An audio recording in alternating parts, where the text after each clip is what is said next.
دشمن ہیں وہ چاہتے تھے کہ پوری پاکستان پیپلز پارٹی کی قیادت کو ختم کیا جائے. ہمارے جانثار بے نظیر نے اپنے جان کی قربانی دے کر کے اپنے لیڈر، اپنی بہن پیپلز پارٹی کی قیادت کی حفاظت کی.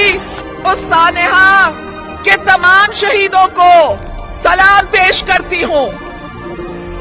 آج بھی وہ 177 شہید، وہ وفا اور جفا کے پیکار جن کی قربانی کی کوئی مثال نہیں، ہمارے لیے زندہ ہے اور ہمیشہ زندہ رہیں گے.